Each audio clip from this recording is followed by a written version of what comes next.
Wrong room, so they'll be straggling in here. Please bear with us on that. But good morning, and thank you for joining us for the second day of the 2017 FCA Homeland Security Conference. I hope everyone had a chance to go out and network at the reception and the exhibit area last night. I saw a lot of activity out there, a lot of people exchanging ideas. So please, if you have a chance today, find some more time to go out there and visit with the exhibitors and view the new technologies and the industry solutions our industry partners have brought this week.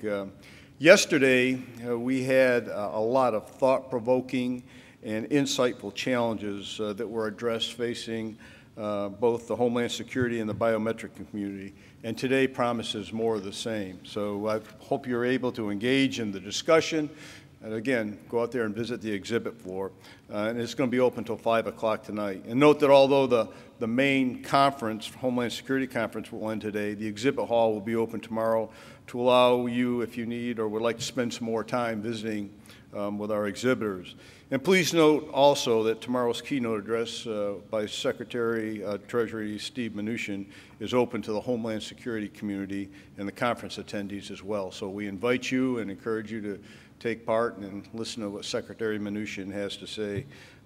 So please take advantage of that. But now please join me in welcoming to the stage this morning's keynote speaker. And for those of you who are still coming in, please come on in and have a seat. Mr. Chip Fulgham, he's the Deputy Undersecretary for Management. And Secretary Fulgham is no stranger to this group. He's addressed us before, and he's been very candid and open, and we certainly appreciate that. Twice he's been a senior official performing the duties of the Deputy Secretary. He began his career in DHS in 2012, so he's been around for a while. He started that as the budget director.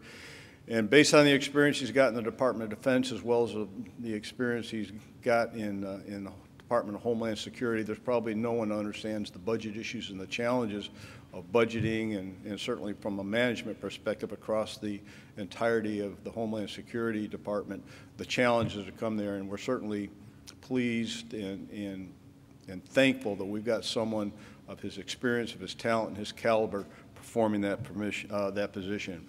In addition to that, he's got 28 years in the United States Air Force. So as I said before, he understands the DOD, he understands the budget, and he certainly understands the challenges and the needs and how to address the challenges we've got across both Homeland Security as well as a much broader national security apparatus. So ladies and gentlemen, please welcome to the stage, where'd he go? There he is, Mr. Chip Fulgham, Secretary Fulgham.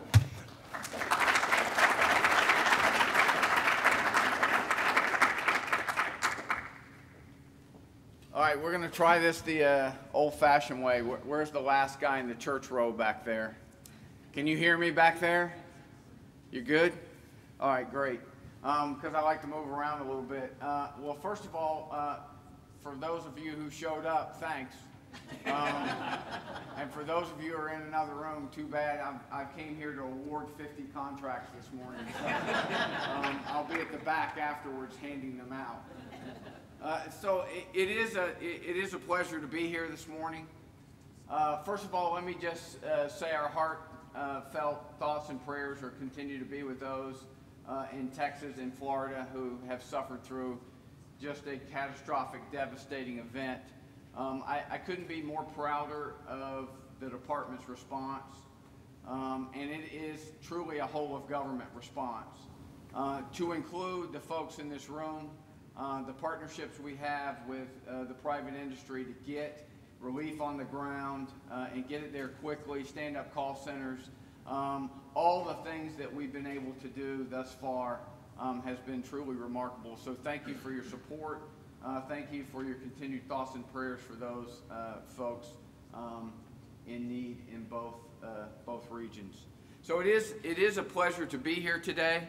What I thought I would do is talk to you a little bit about unity of effort. I'll talk to you a little bit about management reform as it relates to resourcing, acquisition, talk a little bit about IT reform, IT and what our needs are in IT moving forward. We'll talk a little bit about our management reform agenda, what we're looking to do, and how you can help. and then I'll finish up by talking to you about where we are with our most important resource, and that's making sure we got the right people in the right job at the right time. So a couple years ago, then Secretary Johnson started this unity of effort initiative. And all that simply means is to get the department pulling in the same direction. Just like tug of war, making sure everybody's pulling so we pull the other side across the line. When we looked at it from a management perspective, we believe that clearly we could do better in terms of that horizontal integration across our lines of business. So we set about a management reform agenda centered around the things I'm going to talk to you about today. I think we've made a lot of progress over the last 2 years. I think we have more to do. I think you've heard both now Acting Secretary Duke as well as the Acting Deputy Secretary Claire Grady talk about the need to continue and double down on that unity of effort and that management reform agenda. You know, one of the first things we looked at was resourcing. And by the way, people ask me all the time, what's the fiscal outlook? And I tell them simply this: flat is the new up. So if your budget's flat, you should feel good about it. And what that simply means is that we got to get the most out of every dollar. And when we looked at how we resource, we clearly need to be more mission focused versus component focused. But one of the biggest inhibitors to effective decision making was the fact that our budget was pretty fragmented. When the department was cobbled together, that budget structure came, and we hadn't changed it a whole lot since it was formed. Had over 76 appropriations, which meant when you looked out across the department, an apple is not an apple is not an apple. We had investment buried in what you would think would be operations and maintenance. We had R&D efforts going in what you would think would be operations and maintenance. In fact, when I was the CFO, if you asked me how much we were spending on R&D, I couldn't tell you. I'd have to go ask. And then I have to depend on whatever they told me, because we didn't have a structure that would tell us that. So we went to the Congress 2 years ago with all the components and said, hey, we need a simplified structure. That was met with some resistance because they have become used to the current structure. But through a lot of hard work across a variety of lines of business, this just wasn't a CFO thing. It was a procurement thing, a human capital thing, an IT thing to make sure our systems could accommodate the change. We were able to convince the Congress to allow us to operate with 4 basic appropriations: an R&D appropriation, a capital investment appropriation, an operations and support appropriation, and a public assistance appropriation. So that doesn't sound sexy, that doesn't sound cool, but it's foundational to helping this department make better decisions. And it's good for you, because now if you're bored and need something to put you to sleep, you can pick up our budget justification material and figure out where we're going to invest, so you can meet us at the crossroads. Now, the other thing we did in terms of resourcing was link up resourcing and acquisition. Resourcing, of course, is calendar driven. The little budget train keeps going down the track. And if you're at a stop, great. If you're not, it keeps going. As you guys know, acquisition is more event driven. And so we are now making sure that every year we review every major acquisition program in the budget cycle to make sure that it's got the resources it needs to deliver capability. So we've done a good job of linking those two up. Now, in terms of acquisition, I think we've done a lot, but I think we got more to do. Now, if you've listened to the now Secretary and the Deputy Secretary, when they talk about unity of effort, one of the key things they're talking about is we got to get it right up front. Again, if you're bored, if you need something to put you to sleep, there are a variety of GAO reports that talk about how we got requirements wrong. I've got to speak about them before in front of fine folks on the Hill. So, one of the things that we did was stand up a Joint Requirements Council, and that sounds good, it briefs well, looks great, but it's a pretty immature organization.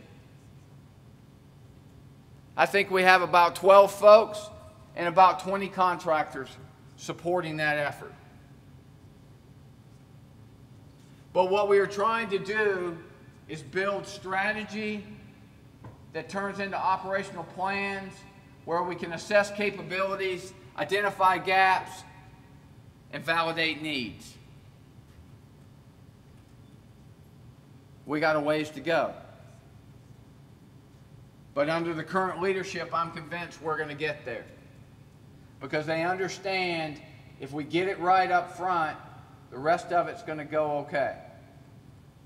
So one of the things we've got to do is figure out how to make sure we have that underpinning at the components so that we're building requirements from the ground up. The other thing that we want the JRC to do is eliminate redundancy. Out of the first 100 requirements that came through the Joint Requirements Council from individual components, 66 came out with a multi-component aspect. That, to me, speaks volumes about the value of that body. So we're going to continue to support it, we're going to continue to mature it, and we're going to continue to build it out. Because we need that requirements function to help us get it right. Now, one of our other major initiatives as it relates to acquisition is industry engagement, events like this. You know, 2 years ago, when I started in this job, I get a letter a week from industry councils saying the following: you never talk to us, we don't know what it is you're doing, we don't know where it is you're going, and we don't know how to help you. Now, 2 years later, you fast forward, I don't get any letters, and in fact, if I got one, it would be, could you please stop talking? Can you rein Soraya in? We've worked very hard over the past few years to better engage industry. We call it acquisition, innovation, in motion. And it's got 3 parts to it. The first is these acquisition innovation roundtables where we get small groups of industry and federal folks together, hand them a problem and say you don't get to leave until you solve it. And we've solved real problems. Like industry saying we don't know what you want out of an RFI. So we sat down, we listened to them, we got feedback, and we made it better. Personnel security. How many of y'all like the personnel security process? Yes, yeah. Always remember, by the way, that security, anytime you hear the word security, is going to be inconvenient. And they're also in a zero defect business. Because we have to get it right every time. But we sat down with industry and we made sure they understood our terminology. They made sure we understood our process. And we listened about the challenges and frustrations they have in terms of getting people cleared so they can help us do the job. And we'll continue to do those. The other thing we've done is industry engagement. And we'll continue to do it. I think last year, Soraya, correct me if I'm wrong, I think somewhere around 175 industry engagements, from small to large. We've had 2 strategic industry conversations where we brought the leadership of the department in to tell you where it is they're going and what they're thinking. I think we're going to have another one either late this year or beginning of next year. October 19th. Thank you. So, we've had strategic industry conversations. We've had and will continue to have small events, learning events, where we sit down and talk about how debriefings went, how to fix procurement clauses, how to make things simpler. And then one of the things I'm most proud of is we've had 4 reverse industry days where you have stood up here and explained to the government how you evaluate whether or not you're going to bid on our work. What thought goes into it, what criteria you use, so that we can better be prepared when we hand you something so that we get a better answer back. We will continue to do those.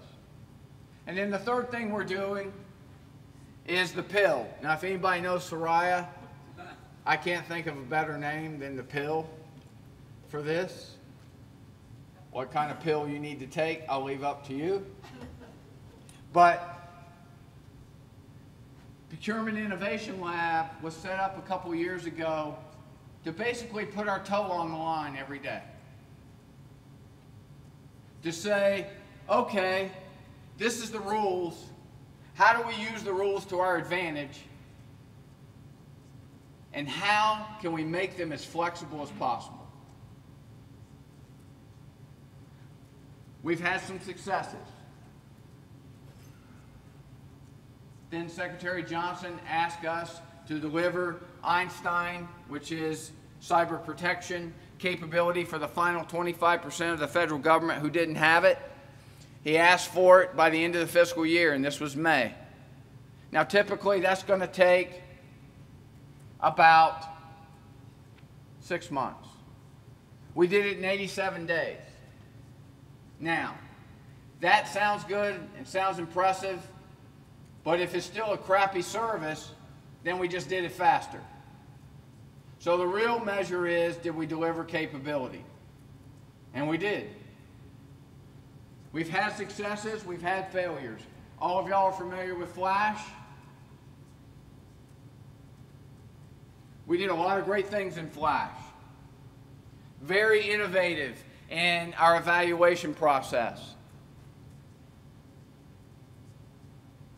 where we did speed dating, video presentations. Lots of innovative ideas that we need to take and use again and build on those. We also got some things wrong on the back end. But that's okay, because it was a lab. And labs are to test things. Sometimes they're going to go well, sometimes they're not. The thing we have to do as leaders in the federal government is allow that failure to occur. Learn from it and get better. The most successful people on the planet are those who failed time and time again, learned from it, and got better. We actually have to encourage that risk-taking and have those folks back and actually reward risk-taking even when it doesn't go the way we want. And we will continue to do that as long as I'm here and as long as she's here.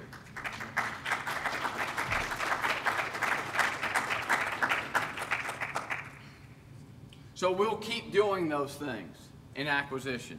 The other thing that we are doing in acquisition is 2/3 of our acquisitions, major acquisitions, are IT related. What do you need in IT? You have a need for speed. And right now, our IT procurements take too long and they cost too much. So we challenge all our lines of business to come together and say, let's not just look at Agile, but let's look at the whole ecosystem and figure out how we can make it better. So we had 6 basic goals. The first was to reduce documentation while being able to answer 4 basic questions. What do you need? How much is it going to cost? When am I going to get it? And did it do what I said it was going to do?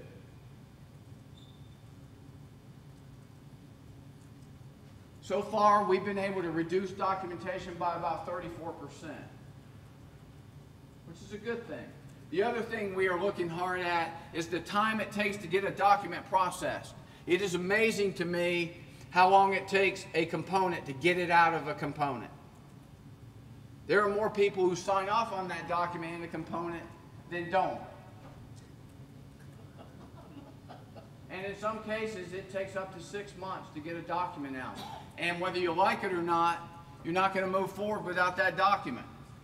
So we got to shrink that timeline down, and we're using some software to do that.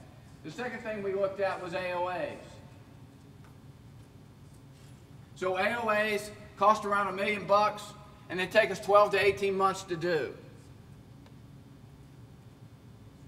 And so when I looked at it, I'm like, there's only 4 basic things you're going to do in IT. You're either going to buy it yourself, build it yourself, go to a shared service, or some kind of combination. I don't know why that takes 12 to 18 months, and I don't know why it costs $1 million, so we're going to shrink that down to about 3 or 4 weeks. The third thing is metrics. Not only do we need better metrics in our overall acquisition health assessment, but we need metrics that measure how we're delivering software, which we're pretty good at, but we need metrics that show business value, so that we could show the taxpayer and other external stakeholders what we got for the money we spent as we're moving along, and not wait to the end to go, did it work or not? We're not great at that, and we need industry's help. And I don't think industry's quite figured it out either. So we need to work together on that. The fourth thing that we were looking to do is that agile development, that incremental development. That's old news. We know how to do that. It's been around the government for years. You guys know how to do that. We just got to get the tools in place to go get it. And then the fifth thing is cost estimates take too long. When I was a captain in the Air Force, cost estimates took 6 months to a year. 30 years later, they take 6 months to a year. We're going to fix that. We're going to build better estimates, and we're going to build them faster. Because an agile environment needs that. And then finally is the most important thing, which is, did we deliver capability? Because we can do all those other things, but if we don't deliver capability, it doesn't matter. All of those programs, we have 5 pilots that are currently in the acquisition process. They're all in various stages, but they've all gotten to at least a 2A, 2B. And we're very proud of that. But now we're, as my friend Luke McCormick likes to say, we're in the NFL. And now's where they hit hard. Because now we got to start delivering capability. So in acquisition, that's where we're headed. In IT, that's what we're looking to do. Very briefly, I'll talk to you about our management reform agenda. What we're looking for is, within management, is how to deliver services more effectively and efficiently. And should we be in the delivery of those services business? If you look at IT, should we be moving to more of an infrastructure as a service model? Software as a service model? Endpoint as a service? Why do we have 9 security operations centers? Why do we have multiple network operations centers? Why are we in that business? Can we get world-class cybersecurity as a service? But when we're looking at all these problems, whether it's that, whether it's how we deliver procurement services, whether it's how we deliver human capital, the accounting transactions, personnel security, pick one. We got to remember that we need to solve the problem. What is the core problem? I'll give you a quick example. We were talking the other day about human capital and the government's inability to efficiently move people from one federal agency to another. And if anybody's ever done that, it's like starting over. So what's the issue? We need to make sure, is it just a process issue? Is it some kind of governance issue where there's policy that's driving this inefficiency? Is it data management and data consistency? Or is it an automation issue? So as we go forward in our management reform agenda, those are the things we're going to be looking to do. Now, I'll end real quick with the most important part of the whole thing, which is none of it's possible without people. We need smart buyers of IT. We need acquisition professionals. We need HR folks to hire all those people.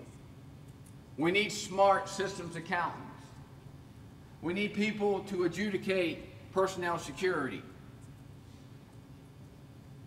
We need smart real estate people to help us shrink our footprint down where we get win-win solutions, like we're doing in our field efficiency initiative. We need those things. And we are hiring. So if you're looking for a change and a chance to serve in the best department in the federal government,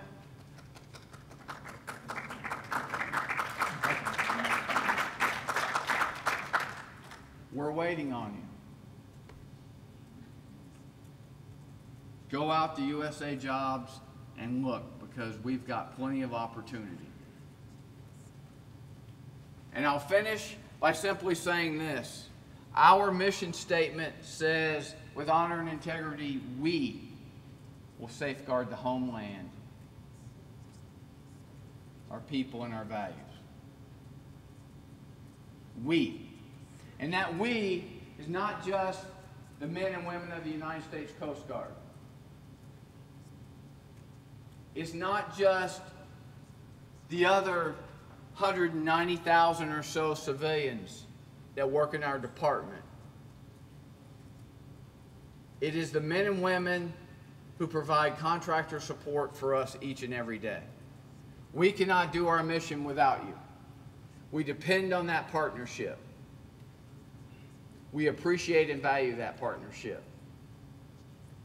And on behalf of the entire department, we offer you our thanks for all you're doing to help us keep our nation safe and secure, help us to move forward as we look to combat the myriad of challenges we face every day. Thanks very much and have a great rest of the day.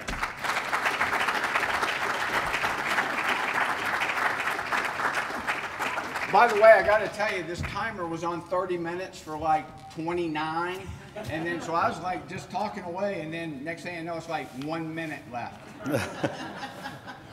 I think Soraya did that. Well, thank you very much, Secretary Fulham, for joining us here today. In lieu of a speaker gift, FCA is going to make a donation to the FCA Hurricane Relief Fund, where we're trying to build up reinforce the effort in the education systems in the areas and the schools and the districts that have been struck by the two most recent hurricanes.